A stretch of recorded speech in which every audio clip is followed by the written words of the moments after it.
We want to go ahead and kick the webinar off. Just a few housekeeping items before we get started. We are going to keep everybody muted throughout the presentation. What you can do, if you have any questions for Philip, pop it into the chat. There's also a Q&A, so feel free to use those. We will try to take some questions throughout the presentation. If not, Philip will answer them all at the end. So pop those questions in if you have any. So today we wanted to say thank you for coming to the webinar, joining us online to talk about why people don't follow you as a leader and how to fix it immediately. So I want to introduce you to our host, Philip Long. He is the CEO of Business Information Solutions. He's also been in the IT industry for over 25 years, managing multiple businesses. He's the current owner of 5 businesses, plus has 600 plus clients across the Southeast. He holds multiple certifications. He's a certified information system security professional, a CMMC designation, and recently, very excited to announce, a certified ethical hacker. So I'm going to turn this over to Philip. Philip, I may be interrupting you every once in a while to get some of the questions, but passing it off to you now. Sounds great. I really want to appreciate everybody for joining us today. I think this is probably one of the most important topics from a top-down perspective of if you want your organization to really to grow and to thrive, and that can look a lot of different ways for a lot of different companies. I see a lot of companies, they're not necessarily wanting to, set the world on fire by growing, but they would like to have a great culture, or they would like to have, a great group of people that they work around, or a great, kind of why of what they're trying to accomplish. And really, I think leadership is one of the ways that we really need to focus on trying to first identify that, and then, of course, get that through the ranks of the team in order of processes. One thing that kind of the BIS philosophy is that we see technology as an asset. I always think about the guy that was, on the hill. He'd been running up and down. Him and his buddy been running up and down the hill, carrying things, on some kind of a platform or something, and then they sit down for lunch and they see this guy coming up all by himself, pulling a cart with wheels on it. That is real innovation, and that is an accelerant to getting something done. And one of the biggest reasons why you want to use technology as an asset, because the other side of that is that cost when your technology doesn't align with your mission and what you're trying to do. It absolutely crushes your employees' overall satisfaction and their morale. It also keeps you from innovating and being able to grow. And then also it is extremely costly and in downtime, data breaches, and like recovery expenses to your organization. So that's our philosophy, and I really can't stress enough how much over the years, I've been doing this for 25 years now, how much I see this and have seen this. So we'll move on to the topic of leadership. So what is a leader? Well, a leader is somebody who's going to guide, they're going to inspire, they're going to influence others towards achieving a common goal. And they're going to have to possess some very unique qualities, such as vision. They're going to have integrity.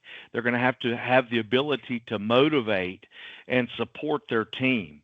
Very challenging role as a leader.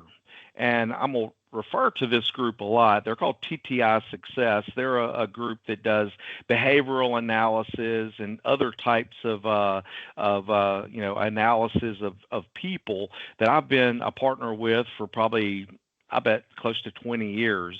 And they say that about 10% of the population are, by definition, a leader. And I think as we go through this, I'm going to use a lot of statistics that are quite depressing as to leadership. And I think a lot of it really gets down to is we are trying to put people into positions of leadership that are not leaders. So we have to think about things from a perspective of the people that I'm interviewing, the people that I'm meeting, 9 out of 10 of them are not going to be qualified by definition to even do the job. So before you even start doing a background check or whatever, they don't have the actual profile in order to execute the order of business that they've been assigned to. And I think that's really important to start with that. And if you for the guys who stay to the end, I've got a special bonus. This is just something I've done for many clients throughout the years, but it's something where I'm gonna give away a free gift if you stay till the end for your leadership team. I use a product. This is the base product of TTI Success, and it's called DISC, and it stands for dominance, influence, steadiness, and compliance. And you can kind of look at these two different graphs here, and one is an adapted style. That will be the way a person is because of the current circumstance that they're in, the role that they're trying to fulfill within an organization. And the other is the natural style. It's important to see, you see, these pretty much line up, and that 50% mark is what they call the power curve. So this particular person here is above the power curve on dominance and on influence. And approximately 18 of the percent of population are above the dominance curve, above 50% on that dominant scale. 28% are on the above the 50% mark on the influence scale. And influence is exactly what it sounds like. It is someone who has the ability to, they're very social, they're outgoing, usually extroverted, and a lot of times they're opinionated. Every thing kind of has a good and a bad, if you will. Opinionation is can sometimes get you into trouble. And then the S is steady, and about 40% of the population is steady. And I want you to remember that as we go through the overall presentation today, because 40%, that's a large percentage of people, are going to be above the 50% mark on being steady, meaning they are looking for not a lot of chaos, right? They're looking for things that are going to be just that steady grind, more like the turtle, not the rabbit. And then only 14% of people are compliant. And when we think of compliance, it's exactly like it sounds. Are they rule followers? Are they somebody who's going to, by God, the manual says it this way, and we're going to do it this way? So a very small percentage of people are compliant. So we have to think about the people that we're dealing with. And of course, when you do a full assessment on a person, they're going to have varying levels and varying degrees of each of these. But I like DISC a lot because it's pretty simple. Of course, Myers-Briggs is another one that you probably have heard of. It's much broader, a little harder to understand, a lot more nuances. This one's a little more straightforward, and it's pretty simple to understand. We use it in the hiring process. We also use it in the management process of people because, people are indeed probably one of your most highest cost assets, hopefully, if they're good, or they could be your highest cost liability if they're bad. So I think we don't spend enough time in this area is why I wanted to do this presentation. Well, one of the reasons why people don't follow leaders is because leaders either don't have a vision or they don't communicate it well. And a vision really connects the daily work to a larger purpose. And some people are extremely turned off by somebody who speaks in those types of terms, right? So you're gonna have an extra challenge with those type of people. But 71% engagement is what you get when teams understand their organization's vision. They become proactive problem solvers, innovation flourishes, and everyone aligns towards common goals. So if you don't have a vision, you really need to go on a sabbatical or go somewhere and figure out what it is you're really trying to accomplish. And then there's a 26% engagement of people whenever there is unclear vision, when the vision hasn't been spelled out. And I think that oftentimes leaders may have it in their head. And I know for many, many years, I was more of a pioneer than a leader. I would be 17 hills ahead. I would know where I wanted to go. I'd know where I wanted to take the company. I would know all these things and have them well versed in my head and in my heart and everything. But I failed to set that vision for the rest of the team. A leader needs to be one step ahead, two steps, three steps ahead, very much in close proximity, and constantly looking back and saying, hey, you guys see where we're going, right? You understand the vision, you understand the mission, where we're going. And I think that is one of the biggest failure points for leaders. Next is trust, and trust is the foundation by which all relationships happen. There's a book called The Five Dysfunctions of a Team that Patrick Lencioni wrote. A great author, a great book that I highly would recommend on looking at that pyramid, the way he shows it, of being able to lead a group. And the number one thing, if you have lack of trust, everything else falls apart. You're going to have an underperforming, a disgruntled, an unhappy, not a good working team without trust. And the thing about it is that 82% of employees doubt their bosses. They question their manager or their boss's honesty. So, one of the things that I think is in 58% trust strangers more. They would rather just be with anybody because most likely I would suspect that they have had engagements with that leader, and they have been burned, right? And they don't trust them any longer. So one of the key to trust is authenticity. I was recently reading, I think it was Jordan Peterson, I can't remember, but he was talking about one of the most powerful emotions, and you might say the most powerful emotion could be love, or it might be hate, or something like that. But actually, they say that the most powerful emotion, the things that draw people towards you, is whenever you are authentic. They don't have to agree with you. They don't necessarily have to be lockstep with the vision of the organization, but they have to trust that you believe it and that you're giving them the real skinny, right? That you're telling them the truth about what you're trying to accomplish. And I'll be a little transparent here because, again, I've been on this journey for 25 years. I started off with a partner probably 4+ years ago. I bought my partner out. I wanted to kind of do it the way I wanted to do it, and I'm very proud to say we've had some great achievements within the organization.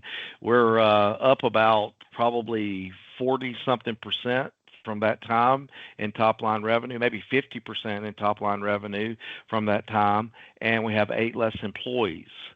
So again, I go back to what I started with about not being a good leader and not being, getting things right, and the impact that getting things right can do for your organization is absolutely immense, because of a lot of times you're spinning your wheels a lot because, number one, you got a lot of extra staff on hand because you're not able to get the things done because people aren't engaged, they're not following, so you wind up adding more staff. Well, that's a double whammy. A, it hurts your bottom line, and B, it also is much more difficult to communicate with a larger team. There has to be a much greater effort and a much greater system, if you will, to be able to communicate with that larger team. So, basically the takeaway would be you really need to figure out what you want to do, why you want to do it. You need to be authentic with everybody about it, and you need to of course, communicated. We knew communication was going to be in here. Ineffective communication can lead to misunderstandings and a lack of clarity about goals and expectations. 69% are uncomfortable with their managers because of communication. And 57% of employees say that they get unclear directions.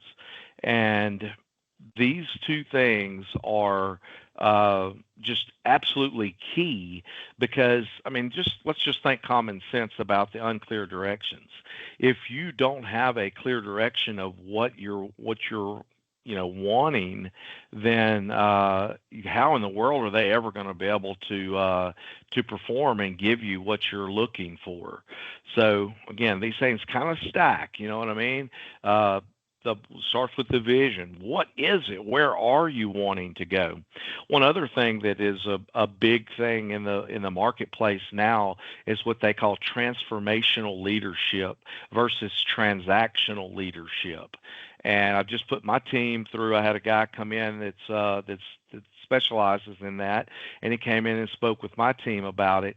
And when you're looking for that transformational leadership, you're really looking at what's in it for my team. How are they going to win? Understanding their goals, what they're trying to accomplish within the employment profile or whatever, and really even going beyond just the business and have a personal relationship. Again, I wouldn't.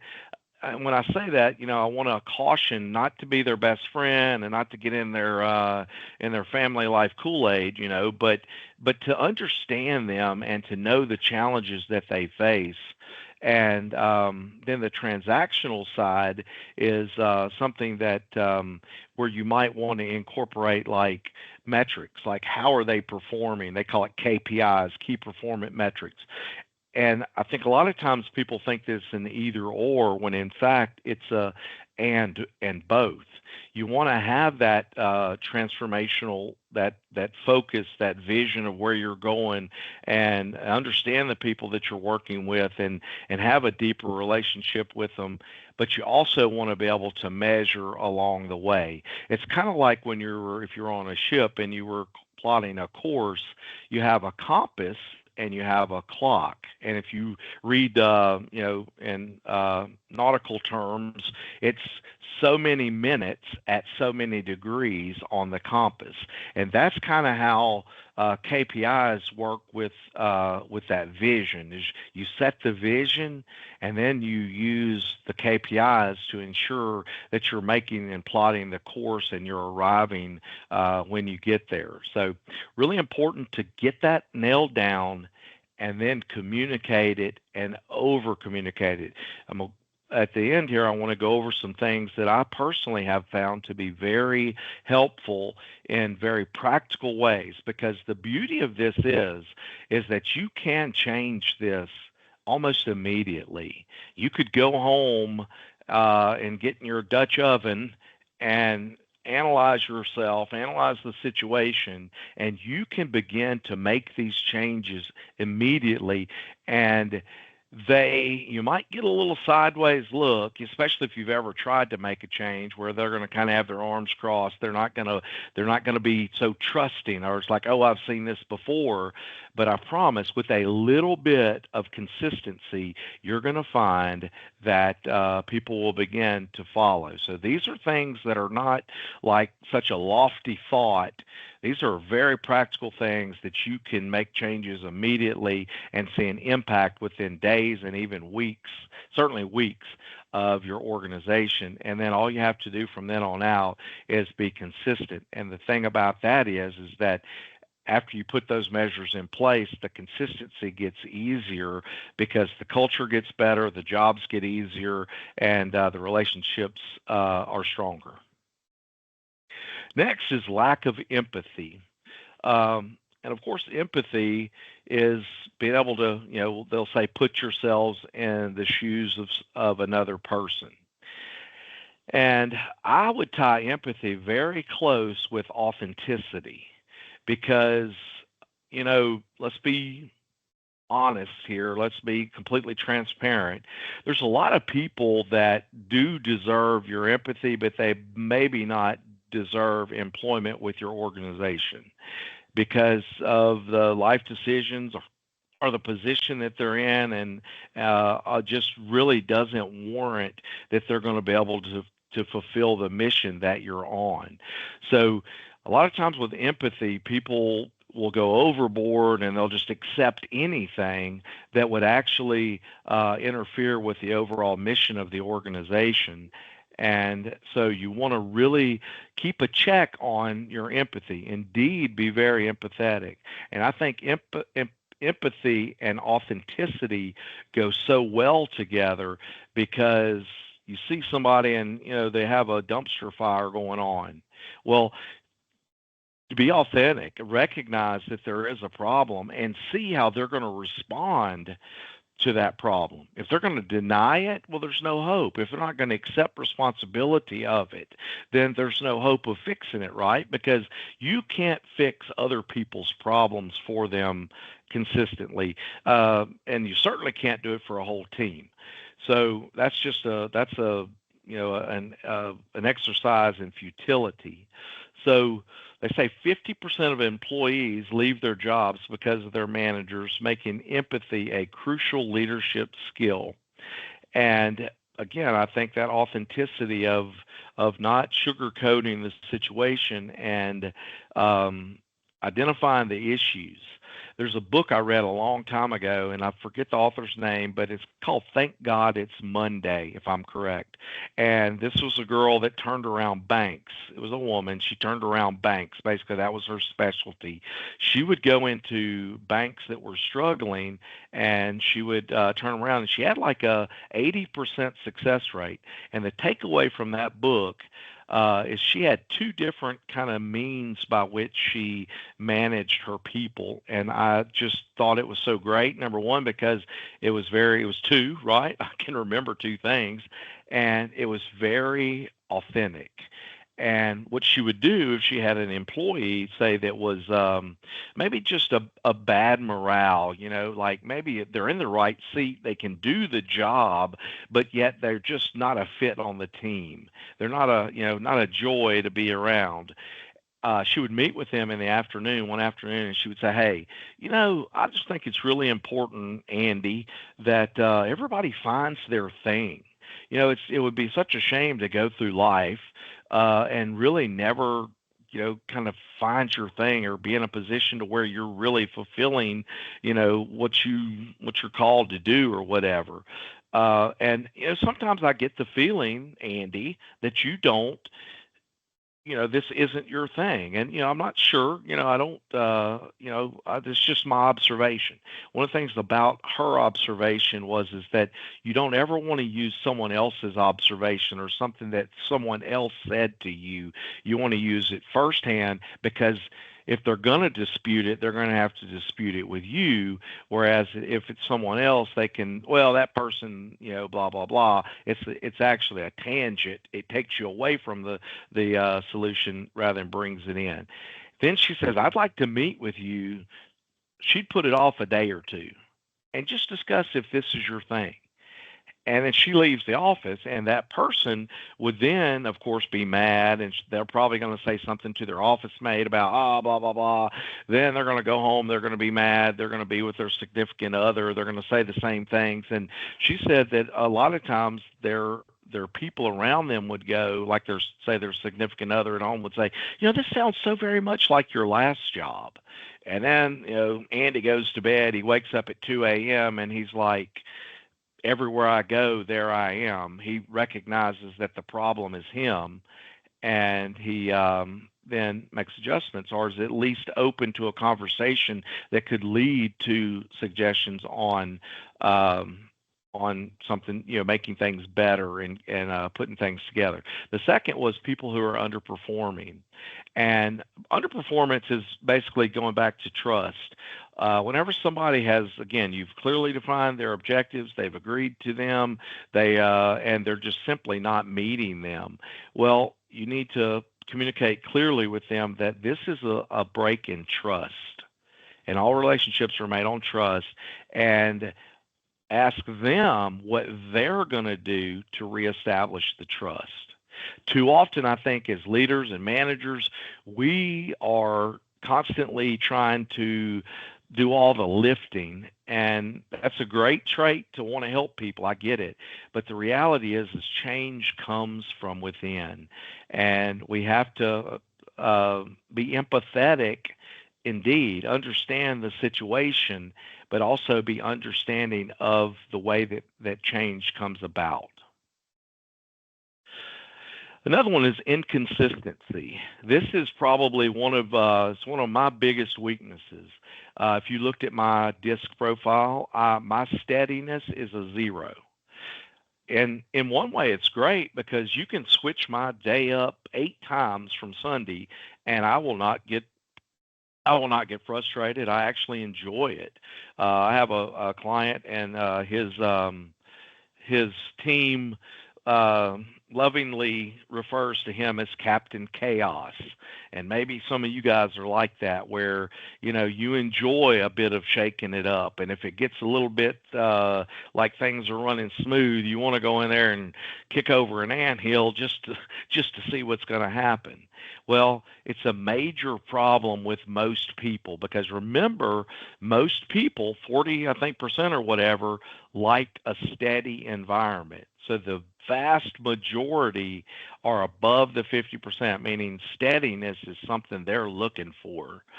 So the statistic here is 45% of employees say lack of consistency from leadership is a major issue. And the impact is that when you're unpredictable or inconsistent in decisions, it creates confusion and uncertainty and frustration within the team. And in certain scenarios, you'll have people who won't follow at all because they know it's only going to change in a very short time. They'll basically just wait you out. And they're like, yeah, this is the flavor of the day, and they're all on this, and you know what? But don't worry, just wait around. It's going to change. So you're going to have very little impact on your team as to where you want to go if you're very inconsistent. One note on this is in the industry that I am primarily in, of course, is IT technology, and the guys that are engineers, they very much are steady and compliant. Like if you look at that DISC profile for them, their dominance is low, their influence is low, their steadiness is high, their consistency or compliance is high. They don't like change. And I have found that if I want to make a change, and of course, technology is one of the fastest changing industries in the world. So there is going to be change in what we do. And I have to double down on my process of this because number one, remember, I like change. So I'm thinking opportunity. Wow, it's going to be great. I got pie in the sky when I think of change. They see it as drudgery. They see it as uncertainty, and it scares them. So what I do is I start 90 days before something's going to happen, and I float the idea. And I'll talk a little bit more about how to do that, and then I'll team up with some of the guys. Everybody's got guys on their team that whenever somebody comes up with an idea, they don't think about it themselves. They look to a person or persons.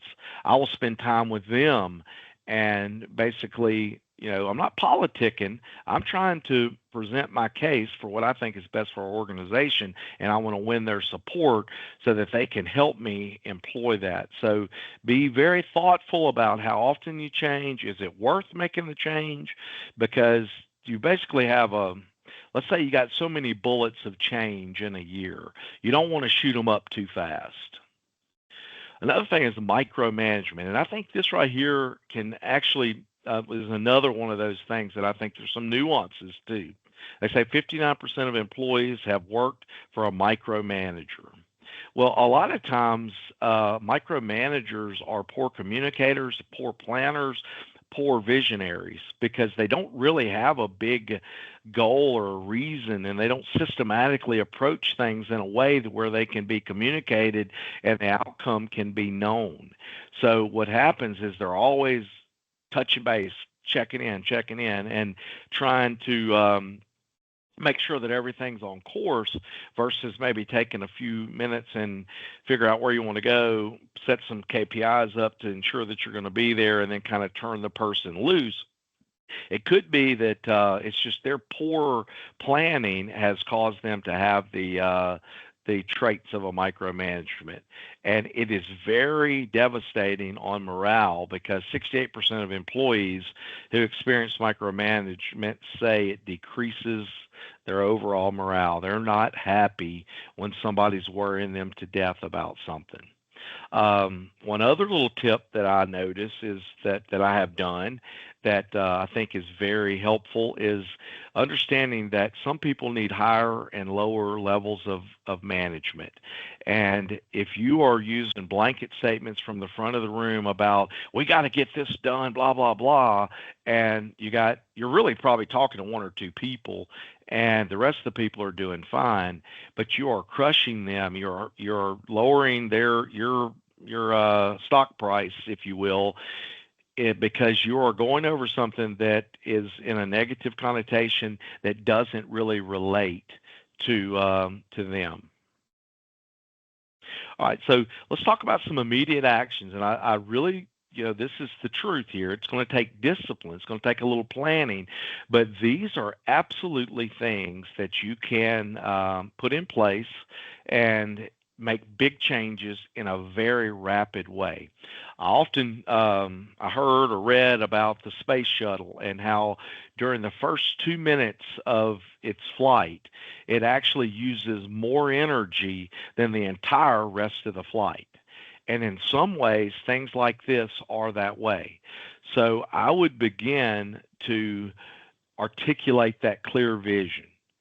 I would go, before I said anything to anyone, I would work on articulating what is the why. Why do we do this as a company? What is it? I call it win-win-wins. I want to make sure everything that I do, I want to use technology as an accelerant. I love it because it's process-driven and processes end in predictable outcomes. And I want predictable outcomes for my clients and for my staff and for their employees. That just brings about a sense of security and happiness, if you will. So you need to articulate that vision, and you may want to hire somebody. It's probably things that you very much. I have a business coach, and I'll tell you, he's told me himself. He says, "I don't give you any ideas. You have all the ideas. I help you." Rank the ideas, put them in a process where they can be understood clearly, help you to articulate them and to know when to press the gas on the idea, when to what I call let it cook. Sometimes you just gotta leave it alone for a minute, just let it cook and then go back to it and keep score of the ideas. That's what this vision, those are parts of a vision. And you can really motivate people when they feel like what they're doing is larger than just themselves. And that is very important to put that in to the formula on the front end. And then, like we talked about earlier, set achievable goals, get some measurables, get some wins out of the gate. But, again, we're wanting to act fast, but we're not wanting to act crazy. You want to make sure that you've articulated the vision. Then you want to start working on some goals, and then you want to align your team members. You want to look at things from a standpoint of putting a focus on us. There's a million things you could worry about, but I want to worry about 5 or 6. I've done annual themes with my company for probably the past 6-7 years. And it has helped me so much because number one, I don't have to go reinvent something about what's the flavor of the day. I spend the last quarter of every year developing based off observation what would make, and that's what I asked myself 1,000 times. If you want better questions, you have to, if you want better answers, you have to ask better questions. What would be the most impactful thing I could do within that team or within that group or within this division? What would be the thing that would be the most impactful?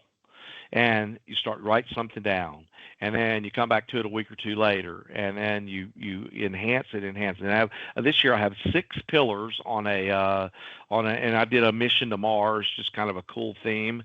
And I have 6 different pillars within the organization that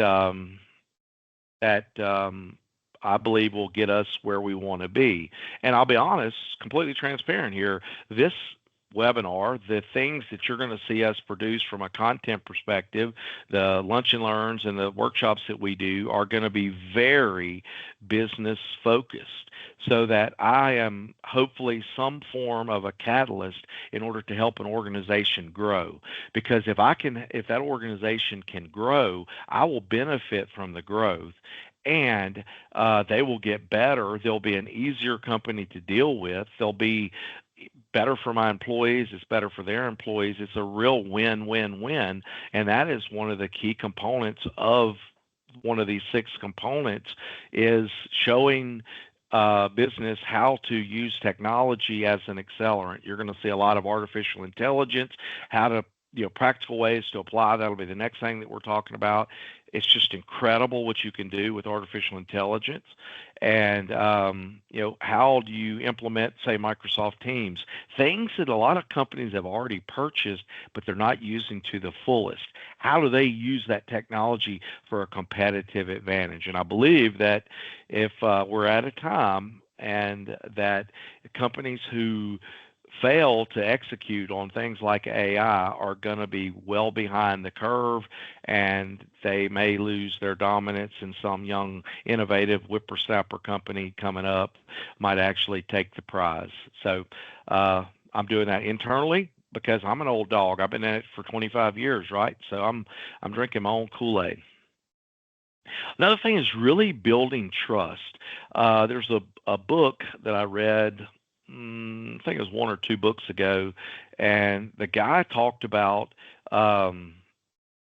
ways to build trust and how he incorporated his whole life into things, and of like with his staff, like maybe he was going to go work out. Well, he would take somebody to go work out with him that was on his team, or maybe he was going to lunch, or maybe he had a drive he had to take for lunch and go pick something up.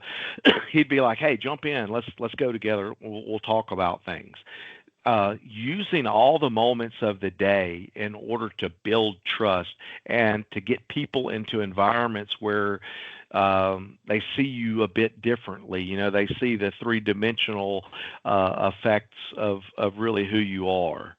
And in order to build that trust, you really have to focus on when you make a mistake, admitting it. That's part of that authenticity being such a strong attractant. When you blow it, you have to show it. And there is nothing to me in people when they are transparent and they're able to say, "Yeah, I blew that, man. I hate that. I made a mistake, and here's what I've done to fix it." Dude, I don't need I don't need to say another word. They've already said it. They've internalized it. So that is the kind of person that you want. Therefore, that's the kind of person you need to be. Whenever you make a mistake, you need to openly admit it. I wouldn't harp on it. I wouldn't beat yourself up. We all make mistakes, but I would openly admit the mistake and talk about how you're going to fix that in the future, do it in an authentic way, and that is going to build trust, because we all make mistakes. The problem that we have is our pride gets in the way from admitting it. I often say, too, is that with employees, if you go to somebody and there's a problem and they keep saying it's somebody else, it's this thing, it's that, always away from them, you probably don't need that employee at least in that role. Because if it's something you're relying on them to be responsible for, and it's somebody else who's ultimately got to do whatever to make it happen, then don't deal with them. You need to be dealing with that other person. And again, I think that's a bit of authenticity that I've learned is to share them with that. Say, listen, guys, if you ain't we need to understand this relationship, because if you're not in control of this, then I need to know that. And is it that you're just trying to shift blame, or is it you're not able? Again, getting down to the root of the matter will build trust. And again, just transparency. Companies with high levels of transparency are 30% more likely to retain employees. And changing out employees is very costly, very um, counterproductive to the overall goal, because there's just a certain amount of institutional knowledge that people have that kind of greases the skids and makes everything flow. And when you lose that person, you have to get the other person ramped up. Another thing that you can really do, from a little tip I have about trying to get yourself so that you're able to achieve a lot of these goals, there's a product called Trainual. It's like manual, but it's Tranual. And I'm always happy to respond after this. If you have questions, hit me up. I'll give you everything I know. But you can actually record videos on how to do things within processes throughout the entire organization, and then catalog it into this easy to use web app. And then the next person, or if you add a staff member, they can watch those videos and come up to speed very quickly, and they have them available to them if they ever question something. They can simply look on their phone. I've even seen people use like a barcode scanner for maybe a process on a piece of office equipment. They'll put a barcode that links to that website, to that video and training section, and they just hit the barcode, pull it up, QR code, and then the person can just sit there and watch exactly how to do it right on their phone.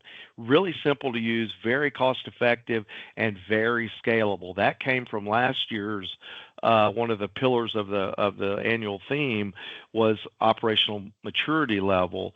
And in order to do that, that's a lot about processes and documentation. This was a really fast way to be able to do that. And with the use of AI and things like that, you can actually record yourself like demonstrating how to do something, and then use AI to switch that into a training video, like a bullet pointed training video that will then play with the video. So, script rather, that will play with the video. Very cool, very inexpensive, very powerful. Another one is like what we talked about earlier. You've got to improve communication. You've got to have the opportunity to listen more.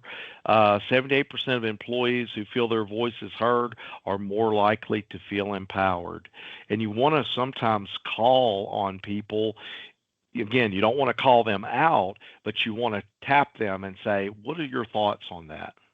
Maybe that quiet person. Try to get that engagement level up. There is another tip here is there's a product called Strety, Strety. It lives in Microsoft Teams, and so it's already integrated with Microsoft Teams, and it follows the EOS, or that book Traction, if you've ever seen that. If you'd like to speak more on that, I've done that for over 12 years.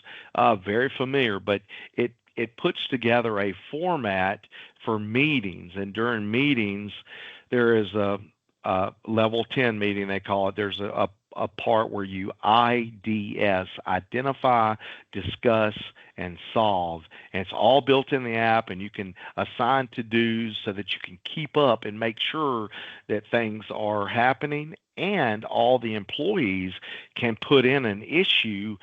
They don't have to, hey, got a minute? They can go put in an issue in that app, and that will be dealt with at the next meeting. So there's a lot of streamlining that can be accomplished within that product. Very cost effective, and very much a way to improve communication throughout the organization. 81% of employees say that they would work harder if their boss showed them more appreciation. Now, if my team were on here, they would agree. and that is probably one of my very weakest um, component. I just don't say like I'll say thank you or whatever, and especially if they're doing a good job, it's really easy. But I'm like I'm almost um, and I'm sure it's how I was raised or grew up, but I almost think that I don't require a lot of praise. You don't have to say good job or whatever. I know whether I did a good job or not because I wasn't competing for your praise. I was competing against myself, and that's how I'm wired. And but it's very important that you do show appreciation. And there's even some things using that disc, that TTI success. It talks about motivators. There's a little assessment you can take so that you can work with your team to figure out what it is that motivates them. Because let's just say it was, you said here, hey, here's $100, thank you. Most people would be cool with that, but if you said, hey, why don't you take off next week because I know you love working down there at the animal shelter, take off next week and go work down there, and that would be worth $1,000 to that person. So it's kind of the love language thing, if you can figure out what that person's love language is, and as a leader, you can even surround yourself. Maybe your assistant knows that you have a weakness. That's me. I have a weakness here, and she gives me suggestions all the time. So again, it's not manipulation. I'm kind of like blind to that. And so I struggle with that. So surround yourself with people who can help you become that better communicator. And again, we're back to empathy. 92% employee retention. Here's the reality, right? And I don't know if it's worse than it's ever been or if I'm more aware of it than I've ever been, but life is tough. And it's not just tough for me or you. And I'm not, don't I'm not trying to get whatever, sing your river, but cry your river. But it's tough for everybody. And I think the more that as humanity and as management and as leaders, we see that it's hard for everybody, and try to be empathetic and try to find some level of flexibility with boundaries. And I'm gonna give you an example of something that we did this past, I guess it was last year. We were having problems with absenteeism and tardiness. And I went out, and it was very frustrating because for us, we start at a certain time. Our clients know something's broken. They want help. We schedule appointments, so it's very important for people to show up and be there, be ready, be engaged. Well, I started looking around, and I'm like, we have such a poor absentee and attendance policy. And so I went out, did some research on national averages, and I put together a pretty much national average employee attendance, and we cut our absentees by 50% last year. So again, I did this with empathy. I did this with the big picture and explaining why it was so important. I went and I said, look, and I'm going to be, and I did it over time. I said, look, I'm going to be working on this. And it took me, weeks, if not a month or two before I presented it. I went to the team and I said, listen, guys, it's important. I understand everybody has something and we want to be there for you, but we got to correct this, and had a great response, and it was a big win for last year. Um, and I think, being able to work through those things in a transparent way, and then also when somebody is out, you know, have the kind of the guardrails set up for where they're some of it was just that people, they just, I don't know, they were just, I think it's almost disrespectful in the way that they were doing it. They weren't putting in their vacation time on time. Also, 87% expect employers to support a work-life balance. And I think, especially if you're an entrepreneur, if you're a manager or whatever, you're really heavily driven, sometimes you can think that everybody is wired like you're wired, and that, this is the most important thing that you have going. And 87% of people appreciate a work-life balance. And I think there is an ROI there in like not working people to death. I think that you can get more done. I know we have as a company, we can get more done by being a little flexible and again, like training people better, having standard processes, procedures, setting that vision, all those type things are very important to get you where you want to be. Hey, Philip, before you move on, we had a question come in. How do you address people not putting in their vacation request in adequate time? Adequate time?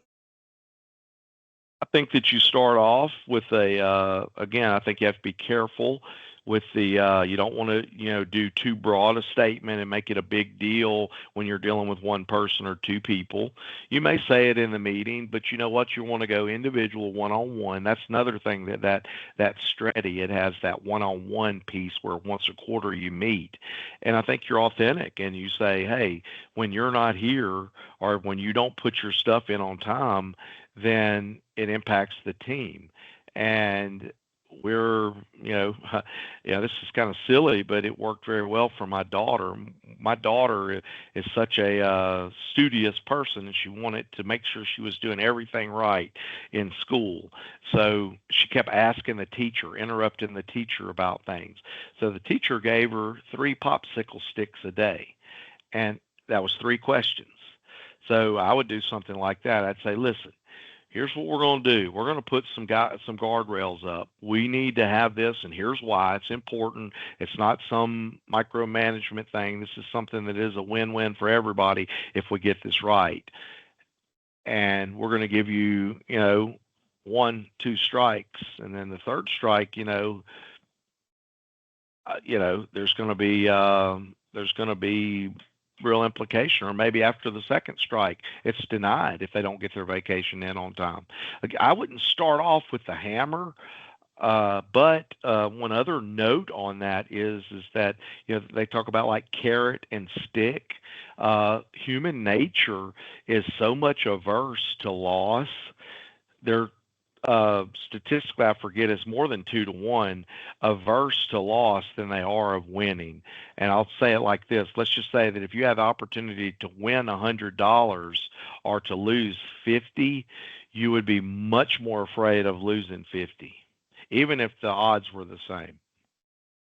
So I would basically make my case, put the deal together, and on a one-on-one basis about what is going to be tolerated.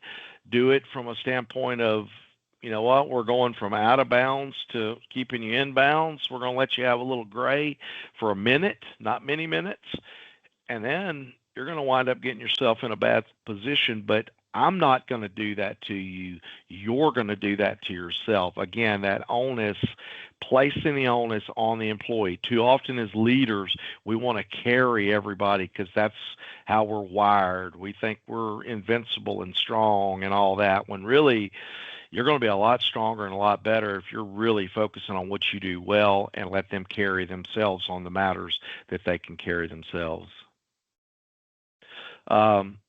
You're jumping back in here on consistency. Very important to be consistent. Setting clear roles, keeping promises. That's why when you make a statement, you get mad about something and you spout off, if that happens one more time, I'm going to burn the whole building down. Well, it happens that afternoon and everybody comes to work and the building ain't burned down. Well, your credibility, your stock price just fell. Sometimes it's a matter of, taking a moment, working through it. And the good thing is, again, you start to gain from that work. That 2 minutes that the space shuttle used to get to orbit, they gained the rest of the flight. The flight was not a struggle like that first 2 minutes. So that's something that as leaders we need to focus. Instead of reacting outwardly, we need to turn inwardly, get our stuff together, get ourselves where we got a vision, we're communicating it, we're being honest, we're being transparent, we're being authentic, we're being consistent, and we're going to get to reap those benefits, from now on. And then finally, it's really about empowering your team and giving them the opportunity to win. And in that book, Traction, where the entrepreneurial operating system is, a great book. Gino Wickman wrote that book. I would recommend every business person read that book. And if you get your staff to read it, it'd be great too.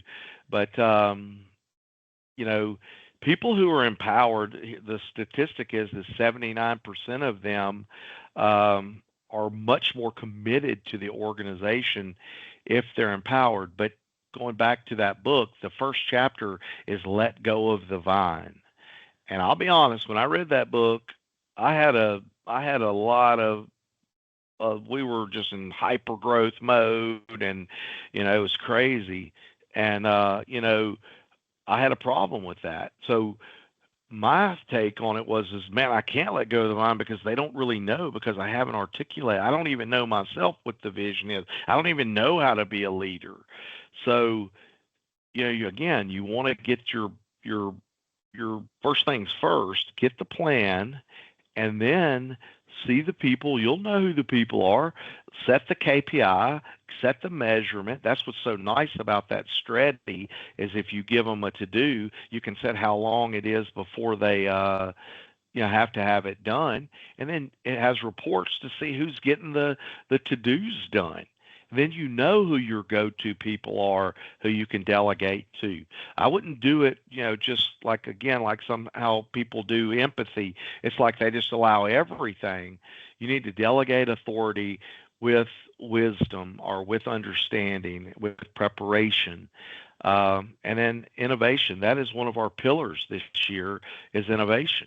That's one of the biggest pillars. I feel like our world is ready to be innovated, and the people who do that are really going to have big dividends paid to them as business owners.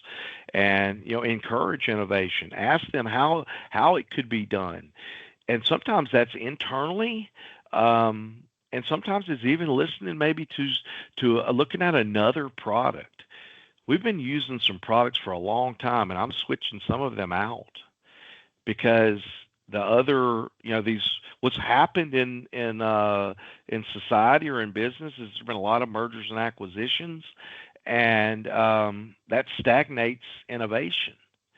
I'm listening to Elon Musk autobiography right now, and if you want to get inspired about like first principles and just cutting something down to its simplest format, go listen to his autobiography. He is absolutely amazing with innovation. And last, I won't go into it, but I was yesterday. I will just touch it.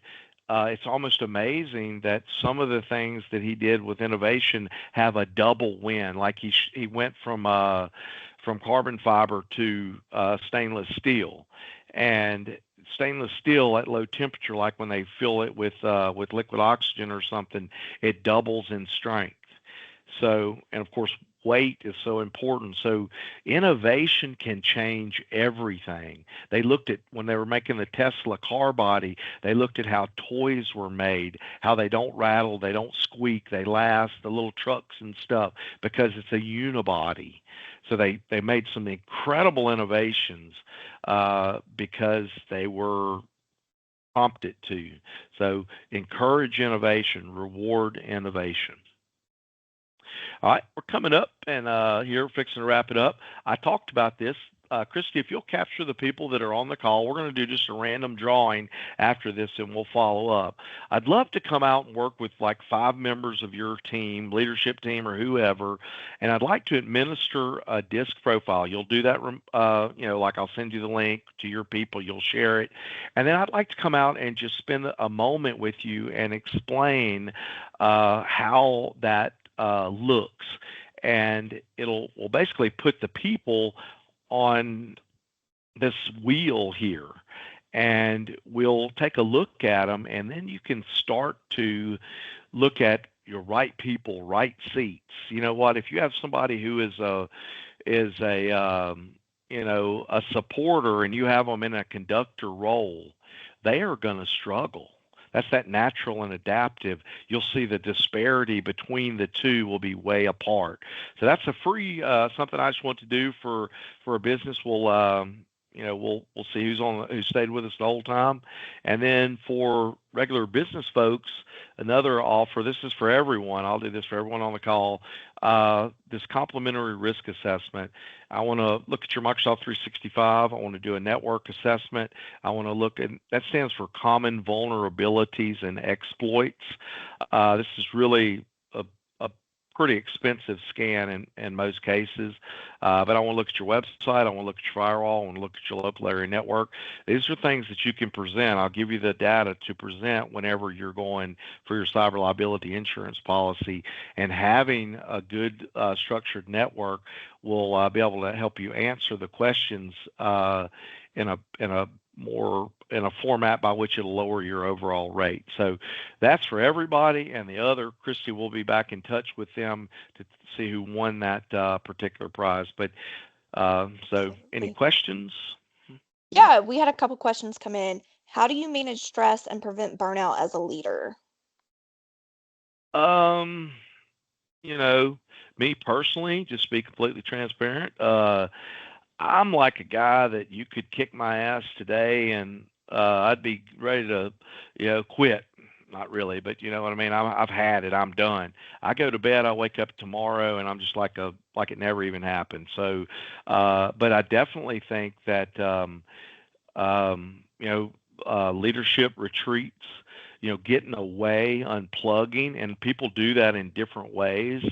But also maybe having a coach or a confidant that you can go to that won't blow smoke. That'll tell you the truth about what's going on, or to the best of their ability to encourage you to have support systems outside of that. Also, I think limiting your hours of work is something I think that you could cut back, like especially people that are in hyper growth mode, or they just got a really a very tumultuous situation at the office that they need to work through to smooth out. If they could somehow limit the hours, I think they could have higher throughput, start earlier in the morning when there's less interruptions. Limit your interruptions is definitely a thing that is huge for me. If I can not be interrupted a whole bunch of times when I'm trying to really focus on something, I can get a lot more done and I find a lot more peace. All right. And then we had one more question come in. What's your approach to motivating people who are not engaged or as excited in the workplace?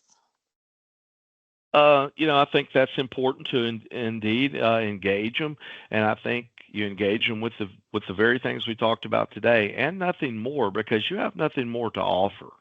I forget, they statistically managers spend way all their time with the underperforming people, and they should be working with their like 2-3 to 1 with their superstars.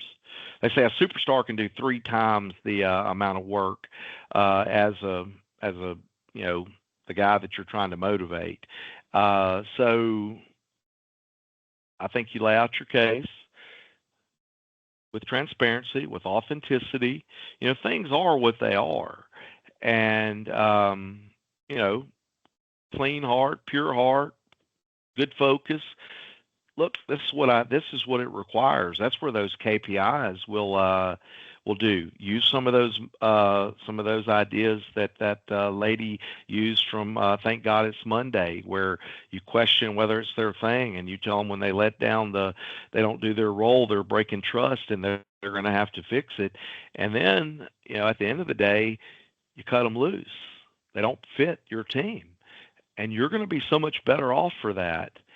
And your team's going to be so much better off for that, and your clients are going to be so much better off for that.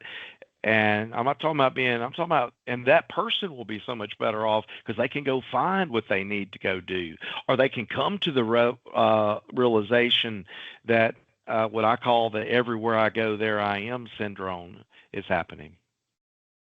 So I think you work with people by setting that clear vision. You communicate well. You map out what the requirements are. You hold them accountable to those requirements, and they just may not be a fit sometimes. And I think that's another area of leadership that diminishes our ability because we're in compromise mode when the heart of hearts says, I need to cut and run on this one. All right. I've kept you guys a few extra minutes and I apologize, but I appreciate you coming. And again, if always here to help and if we can ever help you, please let us know. And again, thank you for coming out